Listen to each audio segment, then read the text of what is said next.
எல்லாரையும் கூட்டு வாங்க. அடியாதீங்க சார், நாங்கெல்லாம் யாருன்னு தெரியுங்களா உங்களுக்கு? என்ன சார் இந்த ராத்திரி நேரத்துல எங்க சார் எங்களை இட்டுன்னு போறீங்க?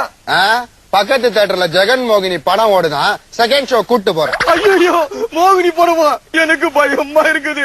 வேணும்னா தர்கால மந்திரிச்சு வச்ச தாயத்தை கொடுங்க, நான் கையில கட்டிக்கின்னு வந்துடுறேன். இந்த காமெடி டைம்ல என்கிட்ட வச்சுக்காத. என்ன டேய், வாரத்துக்கு ஒரு தடவை போலீஸ பாக்கலன்னா உங்களுக்கு தூக்கம் வராத? வாரம் உங்களை பாக்குறதுக்கு நடு பக்கத்துல வர்ற நடிகையினுடைய கவர்ச்சி இல்ல நீங்க. ஒயின் ஷாப்புக்கு தீ வச்சது யாரா? ஒயின் ஷாப்ல யார் சார் டீ வைப்பா? எந்த பைத்தியக்காரனும் வைக்க மாட்டான். டீ குச்சா போதை இறங்கிடும். உங்ககிட்ட பேசி பிரோஜனம் இல்ல. கான்ஸ்டபிள், இவங்க எல்லாம் நட்டு ஸ்டேஷன் கூட்டினு வா. ஒரு நிமிஷம் இருங்க சார், எங்க வீட்டுல போய் குளிச்சிட்டு துணிமணி எல்லாம் மச்சு பையில வச்சுக்கின்னு வந்துடுறேன். டேய் நாயே, நான் என்ன உன்னை குற்றாலத்துக்கு டூரா கூட்டின்னு போறேன்? நடரா போலீஸ் ஸ்டேஷனுக்கு. எங்களை அரெஸ்ட் பண்றேன்னு சொல்றியா? ரசீது இருக்குதா? ரசீது இல்லாம எங்களை கூட்டின்னு போக முடியாது. ஏய், ரசீது காட்டி கூட்டின்னு போறதுக்கு நீ என்ன அடகு வச்ச குண்டாவா? அதுக்கு பேர் வாரண்ட்ரா. எங்க வீட்டு டிவிக்கு கூட 5 வருஷமா வாரண்ட் இருக்குது. அதுக்காக அதை எடுத்துன்னு போய் ஸ்டேஷன்ல வச்சுக்குவியா? பாயிட்டியா?